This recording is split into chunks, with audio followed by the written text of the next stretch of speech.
नमस्कार दोस्तों, जय माता दी। मैं आचार्य वसुधा आप सभी का हार्दिक अभिनंदन करती हूँ आपके अपने YouTube चैनल पर।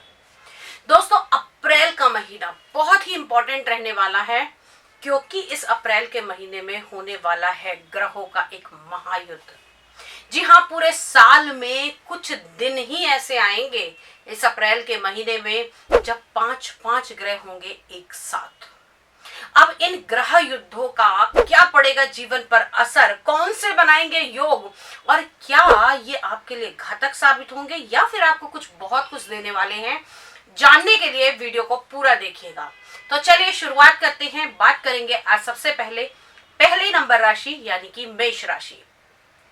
मेष राशि वालों की अगर मैं बात करूं तो इन लोगों के जो ये ग्रह युद्ध होने वाला है वो बनने वाला है कुंडली के 12वें भाव में, जहां पर शुक्र, बुध, सूर्य, राहु और साथ ही साथ शनि और कुछ दिन के लिए चंद्रमा भी विराजमान रहने वाले हैं।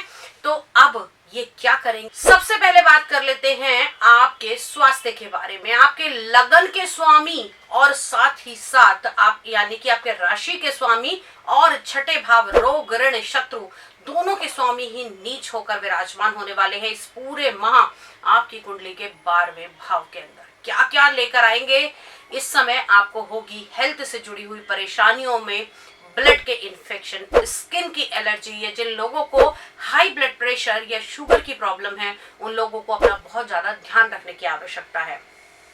और ये जो स्वामी नीच के होंगे वो होंगे कुंडली के 4th भाव में। तो हार्ट से जुड़ी हुई परेशानी अगर आपको है, कोई कोलेस्ट्रॉल या फिर अगर मैं कहूं कि चेस्ट इन्फेक्शन है, तो बहुत ज्यादा ध्यान रखने की आवश्यकता है। आइए बात करते हैं आप लोगों के इन्वेस्टमेंट के बारे में। कुंडली के 2रे भाव से इसका हम निर्णय करते हैं।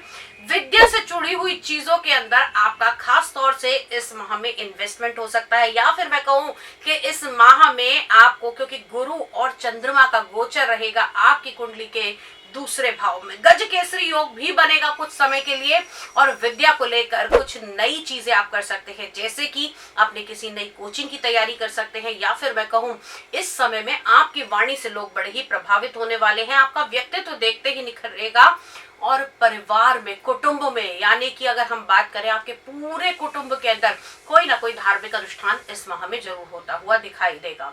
अब बात करते हैं आपके 4th भाव की, जिसे हम सुख का भाव मानते हैं। यहाँ पर 4th भाव में अभी मंगल नीच के विराजमान है। तो अगर आप मकान लेने के बारे में सोच रहे हैं, वाहन खरीदने के बारे में सोच रहे हैं, तो बिल्कुल भी मत करिएगा, क्योंकि ये टाइम पीरियड एप्रोप्रिएट नहीं है। खासतौर से उन लोगों को नुकसान इस समय भुगतना पड़ सकता है जो किसी भी प्रकार के बिल्डिंग मटेरियल से जुड़े हुए काम को करते हैं, प्रॉपर्टी से जुड़े हुए काम करते हैं, या फिर कोई भी स्पोर्ट्स इक्विपमेंट बनाते हैं। अब बात कर लेते हैं आपकी शिक्षा के बारे में। शिक्षा के क्षेत्र की अगर हम बात करें तो 5म भाव से इसका निर्णय करते हैं, और साथ ही साथ दोस्तों यहाँ पर 5म भाव के स्वामी सूर्य देव दोनों ही तरीके से पहले होंगे 12वें भाव में, व्यय के भाव में, और 13 तारीख के बाद राशि परिवर्तन करने के बाद में हो जाएंगे उच्च के। तो खासा लाभ मिलेगा। कैसे मिलेगा? पहले धन ज्यादा आपका खर्च हो सकता है शिक्षा को लेकर, और साथ ही साथ किसी अगर कंपटीशन की एग्जाम की तैयारी कर रहे हैं तो किसी को भी पैसे देने के बारे में बिल्कुल मत सोचिएगा। और किसी अगर शिक्षा के क्षेत्र का एग्जाम का रिजल्ट 13 तारीख के बाद आना है तो वो बहुत ही आपके लिए शुभ हो सकता है। अब संतान इस समय में थोड़ी जिद्दी हो सकती है, थोड़े से खर्चे अधिक कर सकती है। साथ ही साथ संतान को लेकर जिन लोगों को परेशानियां आ रही थी उन लोगों को इस माह में राहत मिलती हुई दिखाई देती है। प्रेम संबंधों में भी बड़ा ही नापतोल के चलना होगा अपने जीवन साथी के साथ में, या फिर मैं कहूं अपने पार्टनर के साथ में। माह के शुरुआत के 13 दिन का बहुत ही ज्यादा ध्यान रखने की आवश्यकता है। अब बात कर लेते हैं आपके जीवन साथी के बारे में। कुंडली के 7म भाव से आपके पार्टनर का निर्णय करते हैं, आपके दाम्पत्य सुख को देखते हैं। तो इसके स्वामी शुक्र देव उच्च के होकर आपकी कुंडली के 12वें भाव में विराजमान है। पार्टनरशिप में अच्छा खासा रिजल्ट मिलेगा, विदेशों की यात्राएं होंगी, जीवन साथी के साथ संबंध बहुत ही मधुर बनने वाले हैं। अब बात करते हैं आपके भाग्य के भाव के बारे में। दोस्तों, भाग्य भाव के स्वामी देवगुरु बृहस्पति दूसरे भाव में है, यानी कि जो आपको पैतृक संपत्ति का या फिर पिता के द्वारा या बड़े भाई के द्वारा कुछ कारोबार में आप संलग्न हैं या आपको उनसे कुछ मिलने वाला था, तो इस टाइम पीरियड में वो आपके लिए बहुत ही हेल्पफुल रहने वाले हैं। अब निर्णय ये करना है कि कुंडली का दशम भाव आपके व्यवसाय का, आपके फैक्ट्री का, आपके जॉब का, आपके कार्य क्षेत्र का भाव शनिदेव के हाथ में है और शनि की हो रही है 7.5 शुरू कुंडली के 12वें भाव से, यानी कि मीन राशि में शनिदेव का गोचर आपके लिए हो चुका है। तो खासा नुकसान आपको हो सकता है। किस चीज के लिए? जॉब बदल रहे हैं तो थोड़ा सा संयम रखेगा।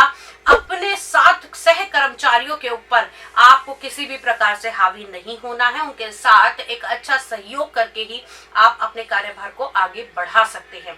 साथ ही साथ पैर के पंजों का विशेषकर ध्यान रखना है, पैर में चोट लग सकती है। अब ये तो था कुंडली के बारे में आपका निर्णय, लेकिन अब दोस्तों बात करते हैं आपकी कुंडली के उपायों के बारे में। अब बात कर लेते हैं कि कौन कौन से विशेष उपाय आपके लिए हो सकते हैं लाभकारी। आपकी है मेष राशि, जिसके स्वामी है मंगल, इस साल के स्वामी है मंगल और शनि की शुरू हो रही है 7.5। तो उपाय भी यहीं से निकल कर आया ना इस साल, इस महीने में, क्योंकि मंगल हो रहे हैं नीच के और शनि आ रहे हैं 7.5 लेकर। तो सबसे पहले आपको आराधना करनी है मंगल देव की, अपने लग्नेश को मजबूत करना है। मंगल के मंत्रों का जाप कर सकते हैं और साथ ही साथ अगर आपको चाहिए तो आप हमसे मंगल का कवच भी मंगवा सकते हैं। दोस्तों, शनि की 7.5 से बचने के लिए, शनि के बुरे प्रभावों से बचने के लिए शनि की 7.5 का कवच बहुत ही कारगर रहता है। अगर आपको इसके बारे में हमसे कंसल्ट करना है तो दिए गए नंबर पे आप कंसल्ट कर सकते हैं और साथ ही साथ ये 7.5 मेष राशि वालों को बहुत ज्यादा परेशान ना करे, उससे आप आराम से राहत पा सकते हैं। क्रोध पर नियंत्रण रखना होगा, वाहन बड़ा सोच समझ कर चलाना होगा और प्रॉपर्टी का कोई भी कारोबार करते हैं तो पेपर वर्क में विशेषकर ध्यान रखने की आवश्यकता है। ये तो था ओवरऑल कुंडली का प्रेडिक्शन। लेकिन दोस्तों, यदि आपके जीवन में कोई ऐसी समस्या है जिसका समाधान आपको लंबे समय से नहीं मिल पा रहा है और वो कहीं ना कहीं आपकी कुंडली के भी परे है, जी हाँ, तंत्र मंत्र यंत्र और किसी भी प्रकार की अन्य परेशानी से आप जूझ रहे हैं, तो हमारे नंबर पे हमें संपर्क कर सकते हैं। आज के वीडियो में इतना ही, अगले वीडियो में फिर से मुलाकात करूंगी। तब तक के लिए जय मां भगवती।